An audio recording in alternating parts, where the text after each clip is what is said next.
Welcome to the Making of a Thought Leader podcast. This podcast is designed to encourage entrepreneurs to build their thought leadership in a simplified and a systematic way. I'm your host, Surbhi Dedhia, brand strategist, entrepreneur, founder of Digital Genie, and also founder of jotmybio.com. I'm passionate to help fellow entrepreneurs, executives, and individuals to think and thrive on their thought leadership. So grab your headset, turn up the volume, and join me here to get the boost of encouragement you need to build your thought leadership every episode.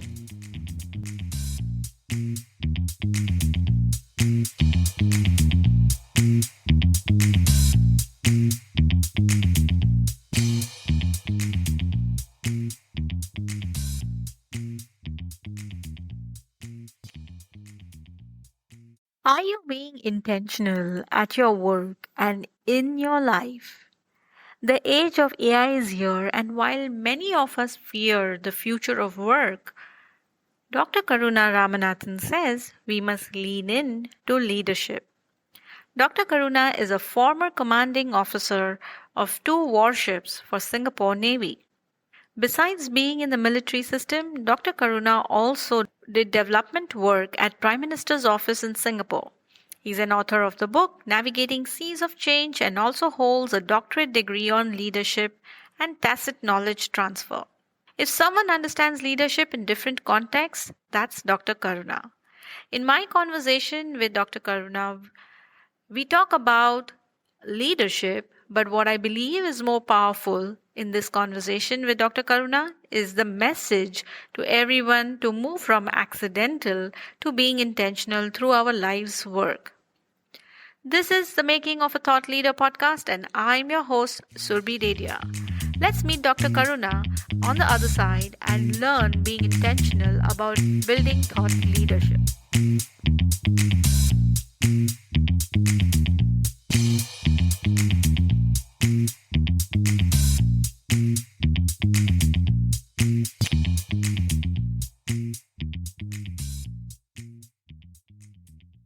Hello, Dr. Karuna. Welcome to the Making of a Thought Leader podcast. It's absolutely my pleasure that you are on board today. Thank you, Surbhi. Thank you for having me on board. And it's really a privilege to be able to share some thoughts. And I'm sure we're going to have a really interesting conversation. Oh, yes, absolutely. And when you said interesting, exciting conversation, these are the key words that I'm looking at as well. When we spoke last, you were sharing so much about being intentional and drawing those experiences from your life's work. So I feel that is really very exciting conversation to have today. But before we get into all the juicy bits on that, I want you to share with the audience your rich, illustrious background. When did leadership come to you first? When did you get to that point of thinking about leadership and knowing leadership? I stumbled on it quite accidentally. It was always interesting to play sport in school and to be the class monitor and to be the class prefect, as all many of us would have gone through that. And you begin to think that you're a little different and maybe you can take charge of people and you can get them to do something. And at the age of 15, maybe some power goes to your head. And then you have all of us have those stories. But at the age of 19, I made a choice to actually sign into the military for a career. And that was in the Navy. And I was very lucky. It was accidental. I'm going to use the words accidental, intentional here. It was quite accidental that I got sent to the UK Royal Naval College where they train midshipmen. And this was back in 1984. That I suddenly realized that there was this thing called leadership, and it was a pretty darn serious thing. And for the year that I was there in the south of the UK, it was, of course, military training every morning and all that stuff. And you go through all that character building. And it dawned on me somewhere towards the end of that year that actually you can't not be a leader on a warship, because at the end of the day, if your men and women do not trust you when they sleep, and likewise when you go to bed you don't trust people around you, it's unlikely that you're going to get much rest and you're going to get ill. So it was a very high calling, and at the age of 19 to 20, so that actually came across and hit me like a ton of bricks. I became very aware of the accountabilities associated with the profession. And from that point onwards, I started taking it not as book knowledge, but as a relational quotient, which then means, do people actually trust you enough? And you don't have to be nice for people to trust you. You just have to be fairly real and fairly respectful. So along with that, I went on to serve in the Navy. Of course, I went to school in between. I went to the university. But I would come back and actually pick up the career. And I ended up 19 years in the Navy, from the age of 19 up until 38. And I had the privilege of commanding two warships.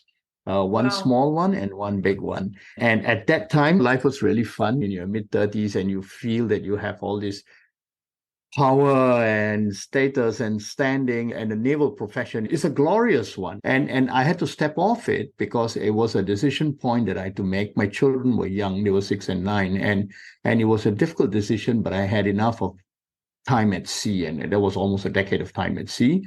And I then stepped into the military headquarters for about 2 years, and there was an opportunity, and I was grateful enough to be considered for being part of the core team that went into the Center for Leadership Development in Singapore. And that's where I picked up some of my basic textbook leadership knowledge after having spent 19 years in the Navy. So whatever I saw, experienced, and most importantly, Surbhi, whatever I failed to do became quite real in trying to understand the philosophical underpinnings, the academic underpinnings, the traditional underpinnings of leadership over almost a decade, and retired from the military in 2014, armed with that knowledge and almost completing a PhD in leadership, which I was able to do part-time.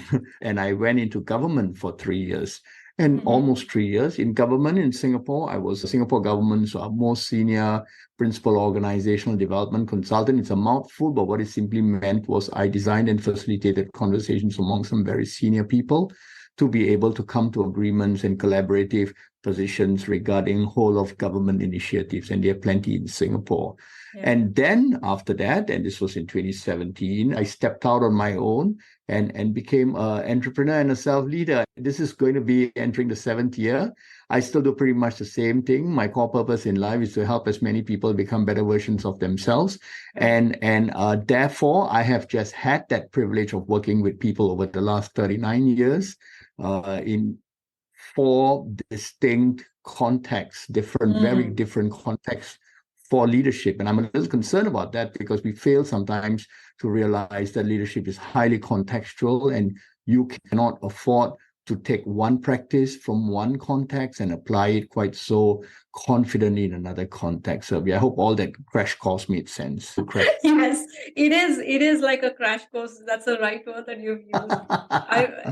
As you were saying all this, I was like really keeping up with you in terms of, wow, what all that you have done in life so far. But most importantly, I think there was a common thread that I stitched over the course of your background, that you've been pretty intentional, or you've been like, whenever the opportunities came, you said yes and you took it into your stride. And what I'm curious about at this point is, you said these different pockets that you dealt with, like the government, the military, and I'm separating both of them is for a reason, and then the corporate, and then the individual leadership. So did you see any kind of a difference in how they are construing? And I think that's what your last message was, that it not only is contextual, it comes from within, right? So how was it different? Let's start with the definition. Like, what was the definition of leading a warship different than leading a country to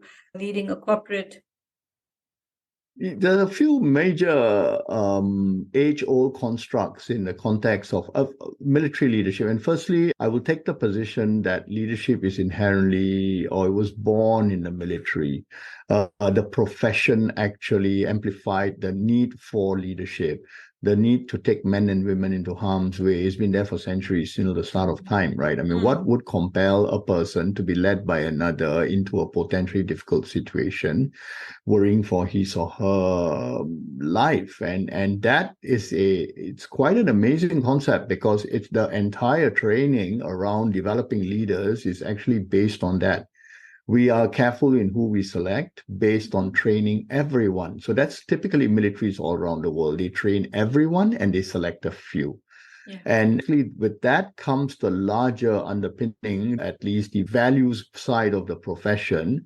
And in 1958, Samuel Hackett, I think, coined the term unlimited liability. So, Surbhi, we have to understand this. It's unlimited liability. That means every military leader is or has internalized the need to put his or her life down for a cause and or for the men and women around him. Look at how high a ask. I mean, people are not born this way. Maybe they are, okay, but again, this is very trainable at very high cost for a specific purpose in the eventuality, sadly, of hostility and war, and may it never come. But to imagine that definition of leadership can actually apply in other contexts that we are so commonly used to is almost unfair. I'm sure you have friends and relatives and acquaintances who have done time in the military. They will wax, as we do, just how powerful leadership is, what good leaders must do, how capable, and the term I'm going to use is how capable these leaders are.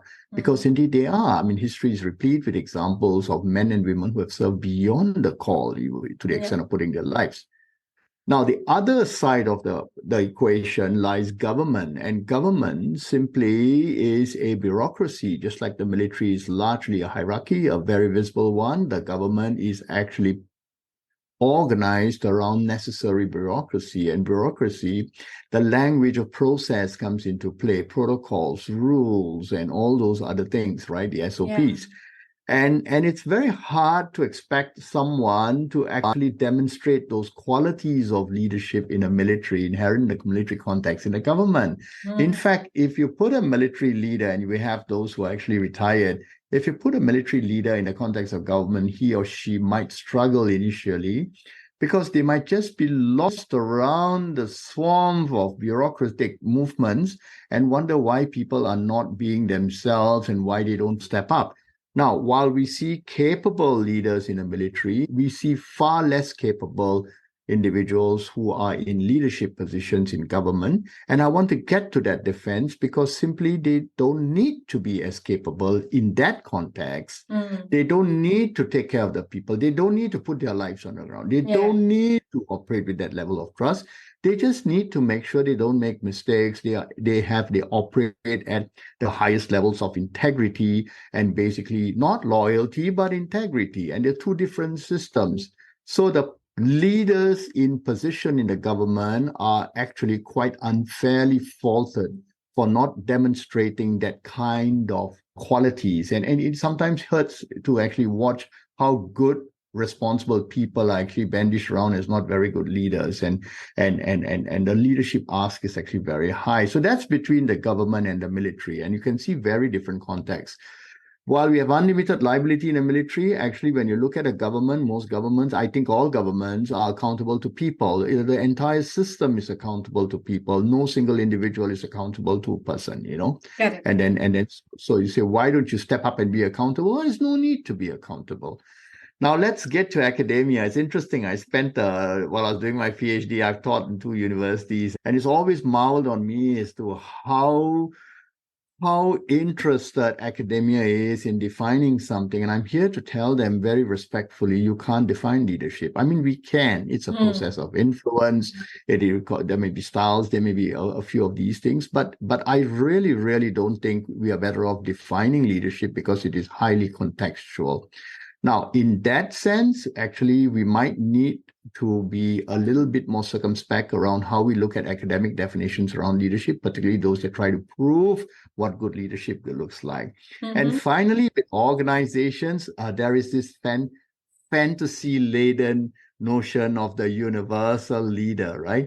And I'm here to also tell you that we all leaders are human beings, and that's also not possible. We just hope that people treat each other with respect and empathy and humility. I hope that gives a sense of the different contexts. From a very foundational aspect, it puts in perspective that how leadership pans out differently in different scenarios, and that where there is a need for being accountable, where there's a need for trust, where there is a need for just directing people to do right, Yeah, so this example definitely sets the ground for what I'm going to ask you next. There is an aspect, all the listeners of the show mostly are businessmen and women. And what happens is, as a business owner, there is a need to take the charge, need to lead the business. And they're not trained to a leadership course or anything. Usually, you have a product or a service, and then you are just marketing and you assemble a team that will help you do that. And in this situation, how does one kind of understand the context of leadership, and through all that you have decoded in this niche, what would be like your top 3 or 4 ideas that you would want to share for business owners in terms of leading their businesses? I think it's very important to understand for CEOs, is it broken? But what we mean by broken is some parts of it are in dire need of corrections. We need to really wonder what's going wrong. The processes are not very clear. The SOPs are not dated. There may be some issues with the way money is being spent. Some people are actually incompetent. So all that is broken. I mean, you have to fix that. And a lot of that, whatever is broken, can be fixed from the inside.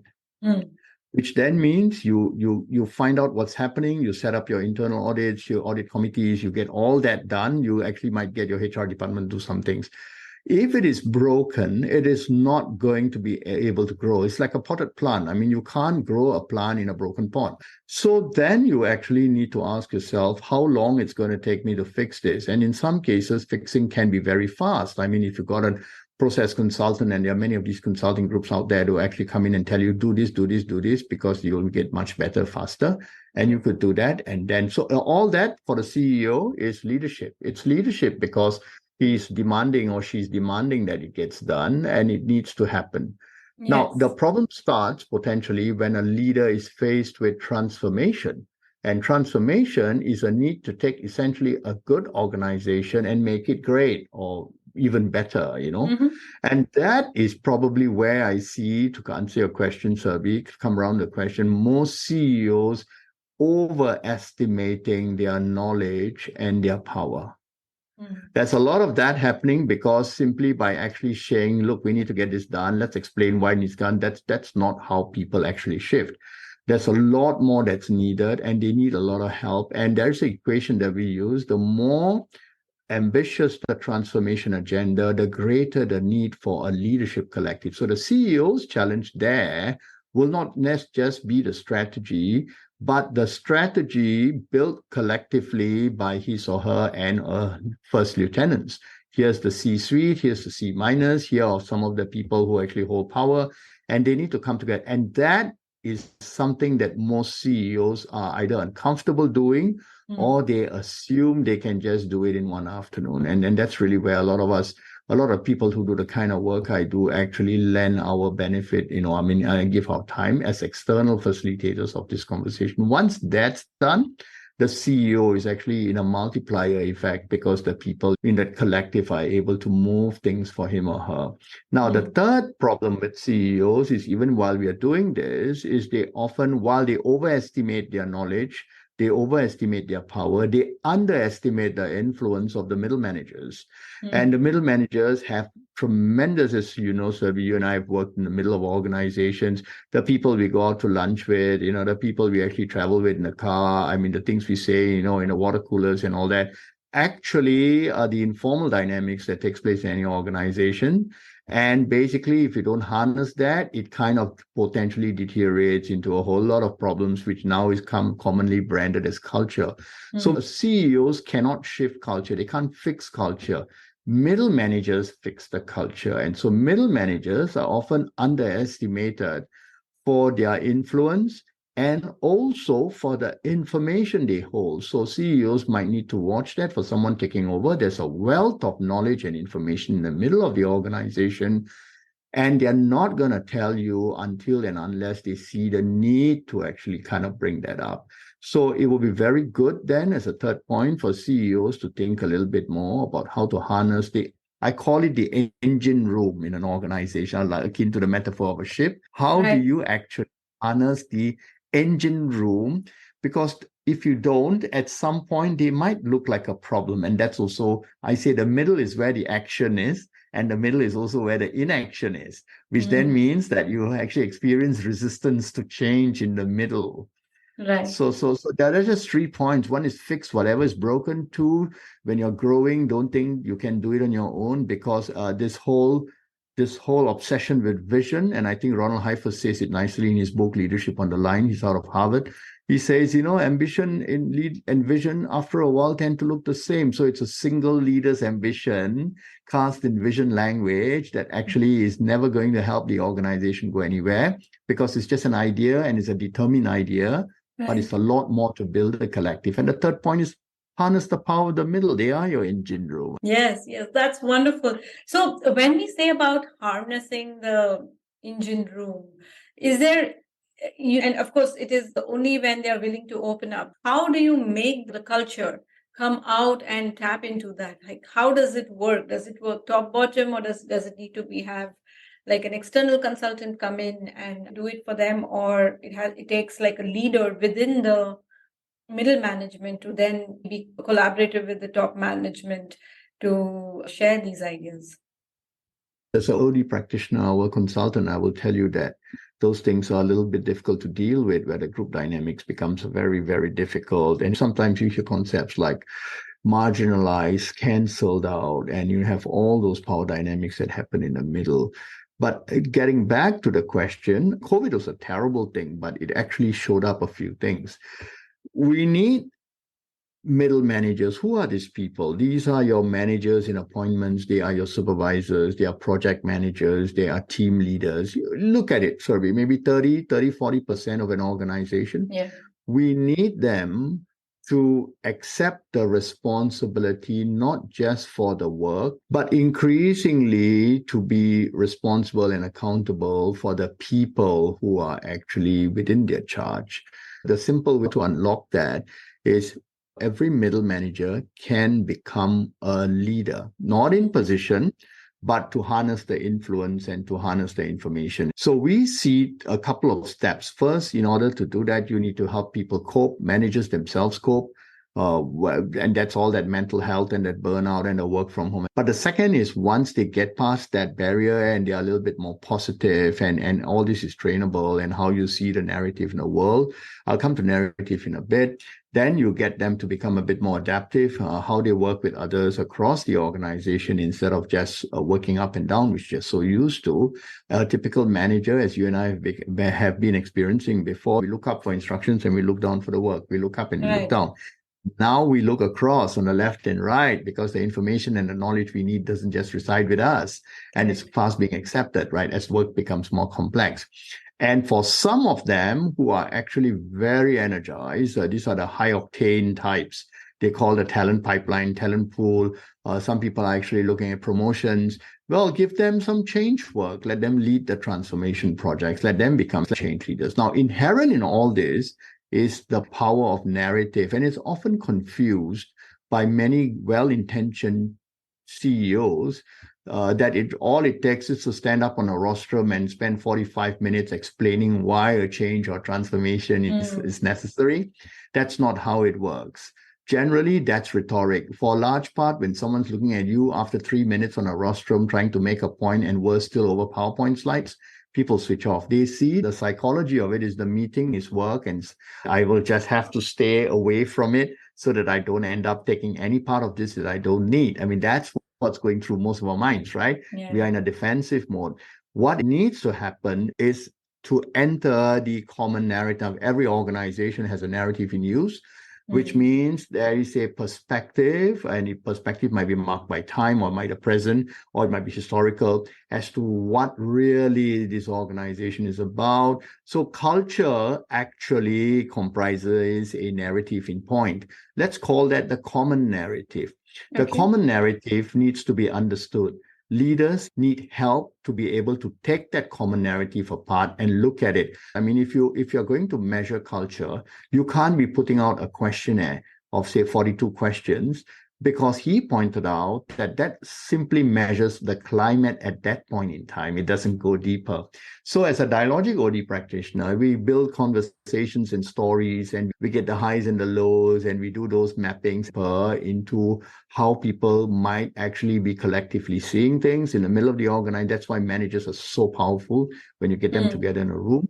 And then the common narrative emerges. In our work for the last 7 years, with organizations, what the CEO thinks the organization is about and what the managers believe the organizations are actually quite fundamentally different. Why is this now important? Because understanding that is the first step to preventing some other thing that tends to happen. When we say that managers resist change, what typically happens is a counter narrative starts to grow. That counter narrative is about anxiety, fear of losing their jobs, having to learn new skills, having to kind of accept machinery, being displaced, being, I don't know, the whole lot of stuff. And so really, if you don't watch the narrative and you don't work the stories and you don't allow the stories to surface, and people would love to tell you that, then you are at risk of having a very covert counter-narrative pop up quite accidentally. And suddenly it looks like there's huge resistance in place for any kind of good change that is planned. So much now being spoken with all the artificial intelligence and generative AI coming in place. So everybody's kind of fearing that, oh, will my job be gone in another few years if I don't act upon it? So yes, there is this constant counter-narrative. You're right, what you said from the middle management perspective. It is so easy to have a complete counter narrative. Yes, there is a mission, vision, all of that, which is kind of reinforced at regular intervals. But I think what happens is this counter narrative, which can really weigh our decisions in terms of willing to change, willing to transform, being together as a team, moving in the same direction together. So who does the storytelling now? Like, who gets this counter narrative to just stay there and not become such a big issue? But who does the storytelling and who gets people to move? Yeah, years ago when we started working in this space to simplify things, Stephen Denning's work out of the World Bank, he actually coined the phrase springboard story.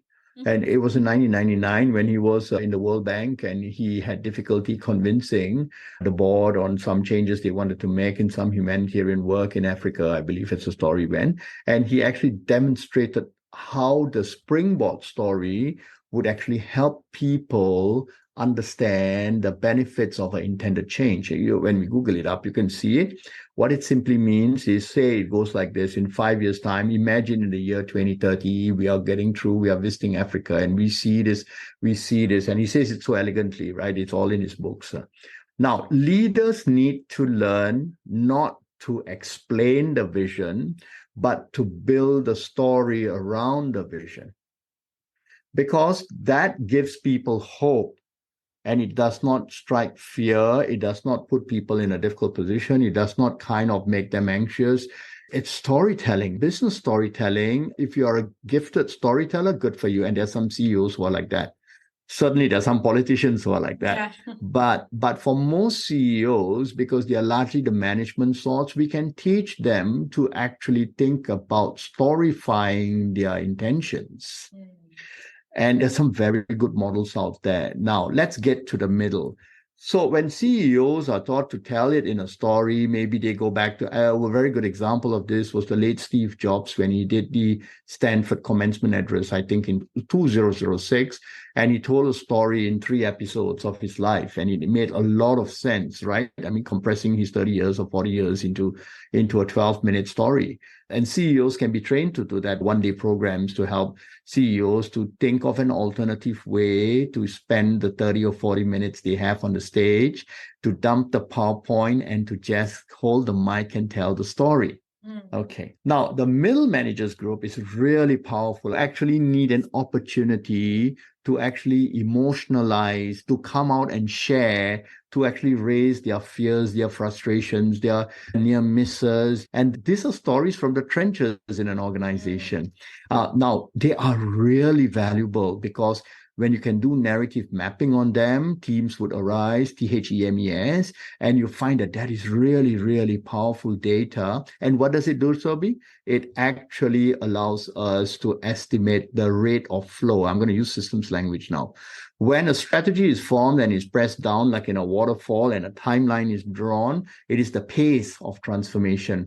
The pace suffers from execution, which is determined by the flow. So it's metaphorical. It's like water flowing. The more roadblocks of stones you receive, you put out, the flow rate should be fast enough. But ultimately, successful transformation is about getting pace and flow in a nice balance, And the people who are going to dictate flow are not the CEOs, are not the department heads, are not the C-suites.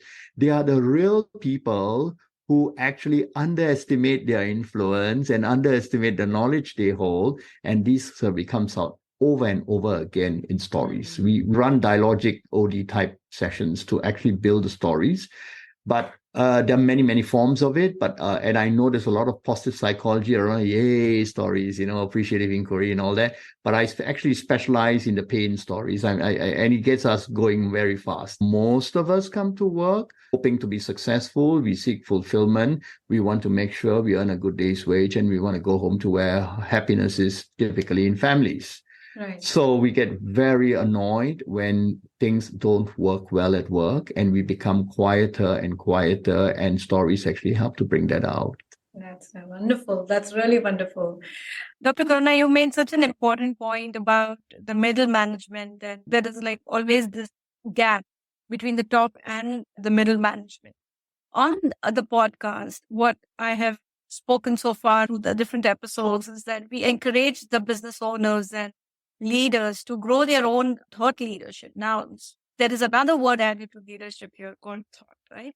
So how can, through all of our discussion that you said, the narrative, the story, the middle managers, and bringing that all out in a cohesive work environment, how can leaders or even the middle managers be very intentional and go forward to build a very good, strong narrative? So it all starts with who you choose to be. I mean, I always ask this question, right? Who do you choose to be? Now, a lot of leadership programs, Surbhi, that you and I have gone to, we might have ended up with, who am I? Well, what's my legacy? What has been my life experience? And those stories are important depending on where you are in life. And for some of us, actually, from a personality, from a psychological needs point, we might be more predisposed to reflection, but most people struggle with that because it might be a bit too existential for most people, particularly middle managers.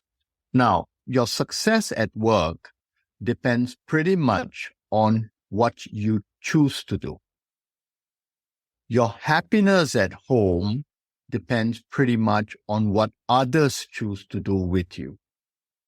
So if you can just wrap your head around that, then intentionality becomes a natural concept that we can link to success at work, because we go to work, not, I'm going to hurt some people here at a risk, but I'll just say, let's unpack that a bit. If your only happiness is at work, then I think, basically there's a lot of work that needs to be done. The large concept of happiness is situated at home: community, religion, hobbies, reading, exercise, whatever. Right. The large concept around work is a means to an end. And for us, we need to try our level best to be successful. That means being intentional in our relationships. Now, how do you unlock this? Is most middle managers, most leaders, most CEOs would want to pursue success. But how do you get to it is largely no longer your sales figures. But these days, the multiplier effect is fast becoming evident. In most organizations for profit, the multiplier effect is about people. And the currency for that is influence, and therefore it's leadership. Not leadership position, but leadership. So the moment you can be respectful of people, and the moment you can then be empathetic towards people, and when you can demonstrate quite consistently a certain level of humility to people, people regard you as someone they can generally trust. And that makes you a leader. That is an So that's intentional, to be respectful, to be empathetic, to be actually practicing humility to the best of my ability is an intentional act. Right. It is far easier to do that. We lower the bar than to demand that everyone is authentic, everyone is transformational, everyone is clever. Those are so high bars. And there's one more. Everyone is compassionate. I mean, there's a lot of literature around. Some people are and most people are not. So let me go back to it. Humility is what people at work need to see more. Mhm. They need to have the sense that everyone is trying their best to be empathetic with each other, which means we truly care for one's well-being at work. And they Right. wouldn't have all these burnouts and mental illness, mental health issues. But underpinning that is a fundamental philosophy, and I actually truly believe in it, that most of us were well brought up by our parents. Right. And so we are capable of respect. And in this case, it's professional respect. Now, I'll tell you, my work with middle managers, I mean, from a leadership work point of view, most managers take to this very well because they realize that I just have to tune myself up a little bit. And I'm actually becoming a lot more effective at work in relationships. And even though you don't have to like each other, but you just have to be respectful of each other and let me hold myself back. What are the skills that I can practice? How can I become a little bit more adaptive and change driven? Right. So that's where we are right now. We are actually empowering the middle. Right. Right. That's interesting. And what happens now when it is the remote work culture?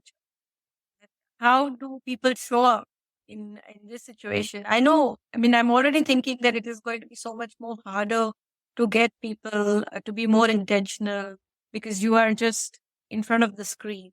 Of course, it's a personal choice, but when you are in a group, and when you are from a position of influence for the leader to convey that and, create that environment, how does this? It's funny that Zoom is called Zoom and you have 20 people on a Zoom, Actually, it's no Zoom at all. You're just talking to 20 people and expecting them to understand. And most people are tired. I'm tired. Now, when we first started to deal with this issue, I used to share that actually there are only two ways of working: co-location and remote. So co-location is coming to the office. It's all those practices that we're so used to. And they're all the merits of everything, including sometimes it's overhyped collaboration. But just for a moment, let's hold that. Remote is completely away from the office, which then means that I'm not going to see you. So in both these models, there are choices. I choose to go to work. I choose to stay remote. And telecommuting is not an extension of the remote system. It is a actual degradation of the co-location system, which means on some days I will just take some time off and I would sit somewhere and I might do my work. But I'm not going to do that every day. So now we have a situation from work from home, hybrid working and all that. And it fundamentally, from a consulting point, it actually requires a completely different system. What it does not do, Surbhi, is it does not elevate trust. And that's, I think, where a lot of the CEOs and the senior leaders are feeling very uncomfortable because you do the work. Let's assume that you are competent and you're proficient and you will get the work done. Ironically, most organizations cannot parcel out independent work anymore. There's a lot that's very interconnected. And how that work is connected is on data, information, knowledge, and wisdom. And when you look at it that way, it's impossible to even fathom how an environment like Zoom, and funny, they're called these terms, right? Zoom meeting, Teams meeting. Yes. You actually have all these fanciful terms, but it's actually quite the antithesis of it. It's actually quite different. In business, as you know, in the corporate world, if I really need to discuss something, it will be face to face. So what is this? It's about influence and it's about trust. And that's where complexity actually is better managed. The more difficult things are, the more uncertain things are, people need to come together. But then again, you also have this organization saying we need our people to all come back because they need to work together and they need to collaborate together. That's also high ask because people sitting around in cubicles does not necessarily mean they are relating to each other professionally. And actually worse still, they might relate to each other. As it happens in the informal dynamics, and then you have that counter narrative that we spoke about. Yeah, so there's pretty much a lot of work to be done in this space. And it's a worry to us because when we do transformation work, I mean, it inevitably boils down to this. It's never about the strategy. It's always about the potency of the execution. True. That's a wonderful segue to this whole idea of how you become more intentional to influence, because now it's like the potency of execution. How do you become more intentional to influence? For the middle managers out there, you are capable of great success. Just because you don't see it in others cannot be the reason why you don't want to become more successful. And every opportunity to do that, to build a relationship, not to show the work, but to actually become influential with people, for you to be missed, for you to be valuable, is you should not even be worried about AI. What is it that you do that others would struggle to do? So that's an intentionality in itself. And so the question I use in my workshops are, who do you choose to become? I mean, be intentional, be planful. It's not just a goal. It's an intention. The intentionality would actually let us manage the impact better. A lot of times the impact we have on people is not our intention, but in relationships, the intentionality once managed would manage impact. To the senior leaders out there, I think we overuse charisma, we overuse power, we overstate knowledge, we confuse that with education, we swirl. It was like I was on a warship, sailing the seas, and where is the captain? The seas all over the world will say the most important person on a warship service is the chef. With him lies the morale of the crew. So the same thing here is the middle managers. So dear CEOs, dear C-suites, it is the middle that you need to work with, not work on. And that's really, that intentionality needs to be there. Some of the best CEOs are people who walk the shop floor. Right. Wow. This has been so impactful and so nice to have a very fresh perspective on leadership. And I think the audience is really going to take a lot of insight from this. I have taken a lot of insight, definitely. You're so kind, Surbhi. I want the audience to know where they can get in touch with you, Dr. Karuna. Oh, it's very simple. It's Karuna, Karuna at KRK, that's Kilo Romeo Kilo, KRK.SG. Karuna at krk.sg, and the website is also krk.sg. You can look me up, or you just Google, you'll just find it. I think I've said too many controversial things and Google has a track on me. Yes, it is a mark of a thought leader to say his thought and be contrary. Yes, I have opinions about it. So that's wonderful. It is such a pleasure to have you on the show again, Dr. Karuna. So the pleasure has been absolutely mine. Absolutely mine. Thank you for this. The time has flown so fast. Thank you. Yes, it has. Yes. Thank you. Thank you.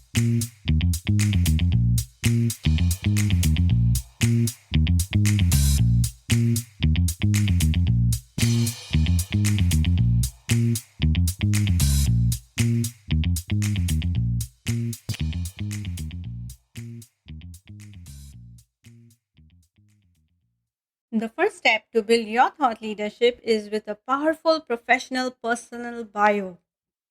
Personal bios can be used on LinkedIn as a summary, on your website, or can be shared with others as your introduction on a public platform. If you do not have a fantastic personal bio which talks volumes about your professional experience and your expertise, help is around. Jot My Bio is a done-for-you professional bio writing service that showcases the best of your unique self. Visit jotmybio.com, that is jotmybio.com today, and get yourself a unique, handcrafted personal bio. I truly appreciate you joining me on the podcast today, and to stay updated on the latest episodes, make sure you have subscribed to the Making of a Thought Leader podcast on your favorite podcast player. See you next time.